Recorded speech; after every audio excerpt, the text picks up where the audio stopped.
So kita dah tengok mitosis dengan begitu detail ya sebenarnya, agak detail lah juga kan. Cuma sebelum kita masuk meiosis, kita ingat balik bahawa mitosis ini dia berlaku di dalam somatic ke gamete cell.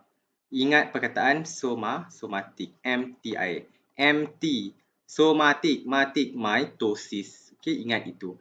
Dan in human somatic cells, kita adalah diploid. Maksudnya kita ada dua set of chromosomes. Bila diploid secara tulisan kita buat 2N 2N.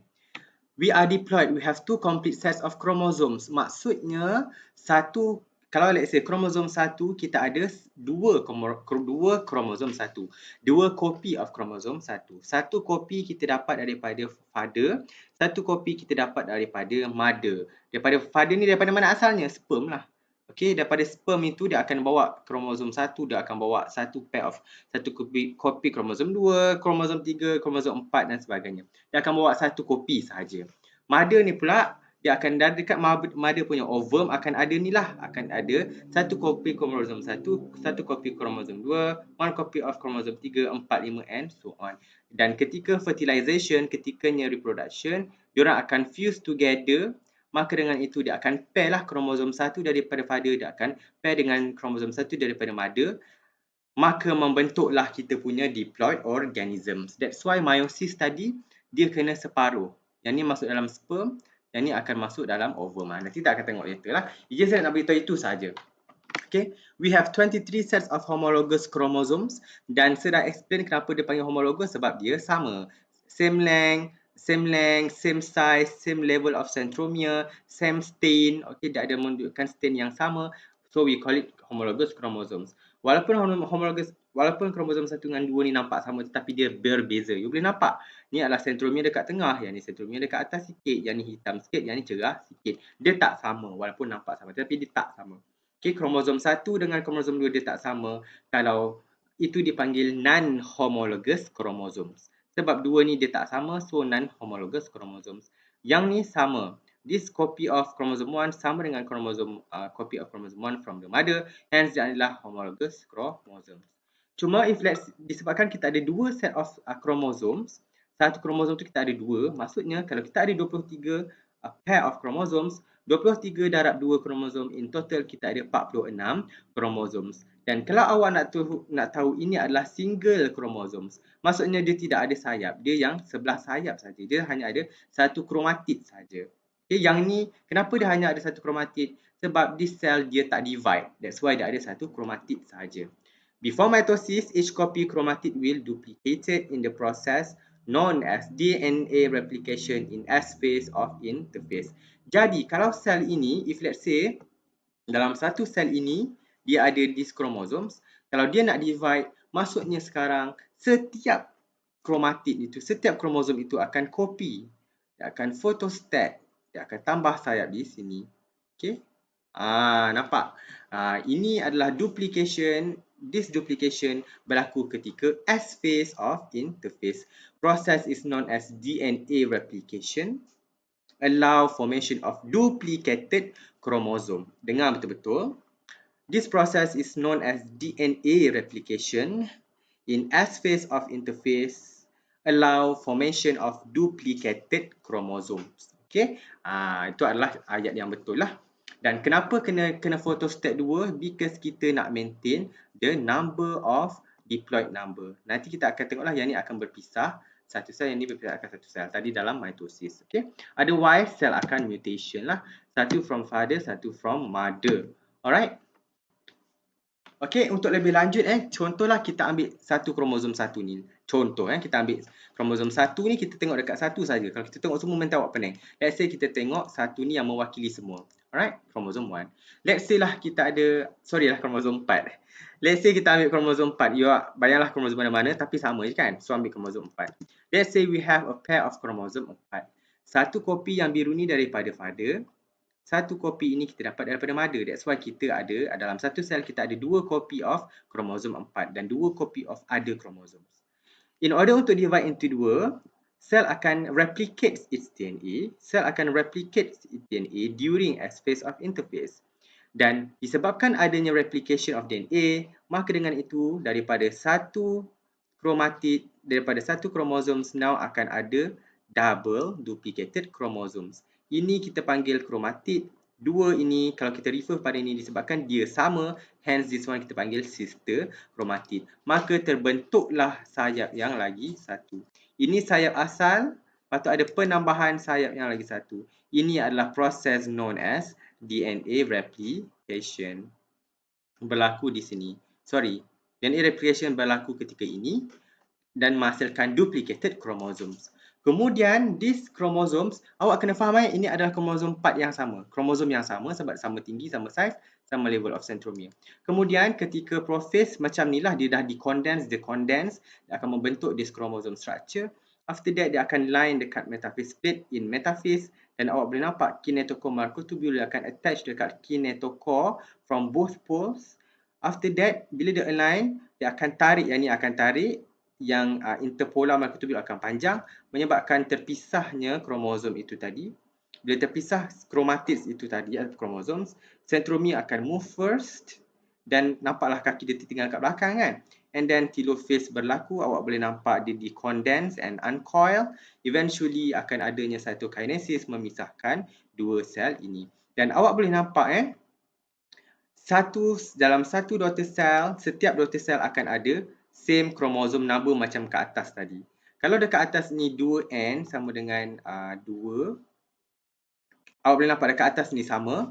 Awak boleh nampak yang ni sama, yang ni sama. Dia sama dengan parent cell. So daughter cell itu yang dikatakan dia adalah, that's why dia dikatakan daughter cell itu memang akan have the same chromosomal number as the parent cell. Ini dalam mitosis. Okay? Kalau tidak adalah DNA replication tadi, maka cacah merba dia punya cytokinesis lah. Okay, let's say lah saya bagi lebih lanjut. Let's say this organism is a diploid. Okay, bila kata diploid which is 2N dan dia ada 6 kromosom. It has 3 pairs of chromosomes. Tetapi ada 6 kromosom. Okay, ini adalah daripada parent, daripada father, ni daripada mother. Ni daripada father, daripada mother, daripada father, daripada mother. Ni 3 pair of chromosomes. Okay, dia ada total number of chromosome of 6. So, dia punya progeny number sebabkan dia adalah diploid 2N dan dia ada total number of chromosomes sama dengan 6. Jadi, after mitosis, apakah dia punya progeny number? Adakah dia akan jadi 3 ataupun dia kekalkan 6? Kalau ikutkan mitosis, jawapannya adalah 2N sama dengan 6. Mari kita buktikan. Okay, first cell ini tadi dia akan interface. Interface means dia akan exist as a single chromosome. Cuma sebelum, as I said, sebelum divide, dia akan undergo S phase of interface. Dia akan undergo DNA replication. Kemudian, after DNA replication, dia akan menghasilkan dia punya duplicated chromosome form. Akan adanya sister chromatid. Okay? Kalau ini chromatid satu, ni chromatid disebabkan ada adik sekarang. That's why namanya. This adik itu dipanggil sister chromatid. Ketika proses, of course lah, dia akan coil and condense and thicken membentuk this chromosome structure. Okay. Kemudian after that, ketika metaphase dia akan align macam ini. Bila dia align macam ni, semua akan align randomly lah. Dia akan align.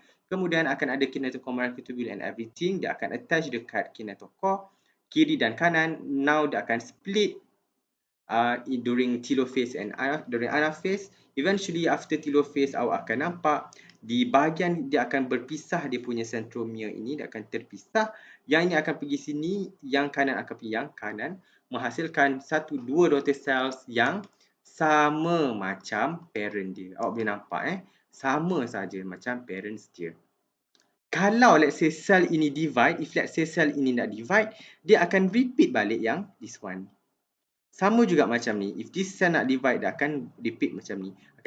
Akan adanya DNA replication dahulu. Barulah dia boleh undergo mitotic phase, prophase, metaphase, anaphase and telophase. Okay? Tetapi lahiriahnya dia adalah sama dengan yang atas ni. Okay?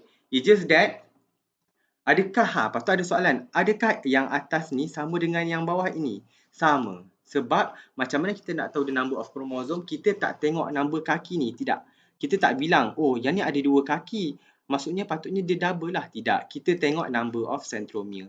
Atas ni ada berapa centromere? 1, 2, 3, 4, 5, 6. Yang bawah ni ada berapa? 1, 2, 3, 4, 5, 6. Jadi yang atas ini adalah sama dengan bawah. Cuma yang bawah ini dekat during prophase memang ada duplicated chromosome itu tadi. Tetapi in term of number of chromosome dia adalah sama sebab the number of centromere sama. Kita tengok number of centromere, itulah the number of chromosomes. In this case, centromere dia ada 1, 2, 3, 4, 5, 6. Number of chromosome 6 dan dia adalah diploid. Bila diploid dia adalah 2n sama dengan 6. Maksudnya dia diploid and it has 6 chromosomes. Okay, itulah cerita dia. Okay, same ploidy as a parent. So far apa yang kita dah tengok adalah we have covered the cell division in somatic cell iaitu mitosis. Kemudian kita dah tengok dengan panjang lebar.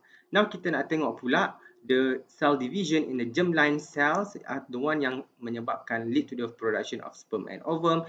Pada ketika ini kita nak belajar pasal meiosis. Okay, but before we go into more detail mengenai meiosis, awak kena tahu perkataan-perkataan ini. Dia agak confusing tapi nanti as we go through kita akan nampak lah, actually taklah susah sangat. So first you have to know about chromatid. Chromatid tu adalah 1/2 of the single chromosome. 1/2 of the duplicated chromosome. Ataupun ia boleh dikatakan single chromosome, itulah dia chromatid.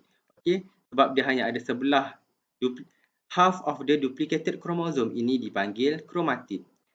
Another half of the chromosome yang identical to its sister chromatid itu dipanggil sister chromatid.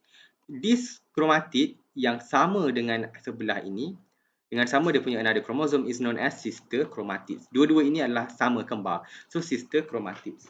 Terhasilnya daripada single chromosome.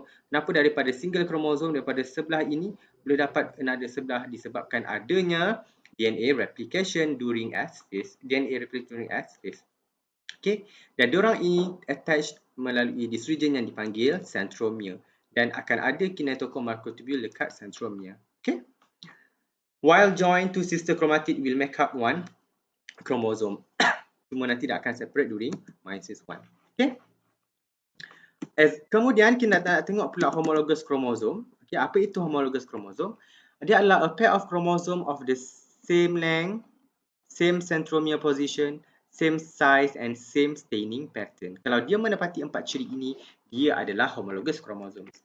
Senang je awak tengok chromosome 1. Dia ada same length, same size, ada same length, same size, sama size dia, same level of centromere dekat tengah-tengah and same staining pattern, ada pattern pengkoloran yang sama, ia dipanggil homologous chromosomes. And this adalah homologous chromosome 1 di mana one copy is obtained from the father, one copy is obtained from the mother. Dia akan make up homologous chromosomes. Okay, ini adalah homologous chromosome sebab dia sama, cuma dia adalah homologous chromosome 2 dan seterusnya kita ada homologous chromosome 3. Okay, dia juga dikenali sebagai homologs. Kalau kata homologs itu adalah homologous chromosomes. Okay, cuma dalam after ketika dah nak divide, as I said, sebelum divide dia akan replicate. Dia akan tambah dia punya sister chromatid dekat setiap ada chromosomes. Tetapi walaupun if let's say lah kita ambil chromosome 3 ni, after DNA replication dia akan restore bentuk rama-rama ini. Cuma kalau ikutkan tadi awalnya macam ni je lah yang telah sebulat ni. Awalnya ini saja. Ini adalah yang ni, ini adalah yang ini. Cuma selepas DNA replication akan ada penambahan another chromatid, another sister chromatid. Dan awak boleh nampak sister chromatid ini dia sama. Dia kalau dia bersebelahan, dia attach dekat same centromere, dia adalah sister chromatids. Kalau this chromatid dia tak attach dekat the same centromere, centromere tu datangnya daripada kromosom lain, walaupun dia adalah homologous chromosome, ia dipanggil non-sister chromatids. Non-sister chromatid sebab dia bukan asal dia attach to the same centromere. Tetapi walaupun begitu, diorang ini masih adalah under one homologous pair of chromosomes. Cuma membezakan kalau ini sister chromatid, yang ini sister chromatid, kalau kita compare yang sebelah yang lain daripada centromere dia, ia dipanggil non-sister chromatids. Okay, refer to one of the chromatids of the paired homologous chromosome not from the same centromere. Itu adalah homologous chromosomes and the non-sister chromatids. How about non-homologous chromosome? As I said, non-homologous chromosome adalah bila kita compare kromosom 1 dengan kromosom 2, memang tak sama. Yang ni ada panjang, yang ni pendek sikit, yang ni centromere kat atas, yang ni centromere dekat tengah. Ini adalah non-homologous chromosomes. Dia tak sama daripada 3 perkara yang telah saya sebutkan tadi.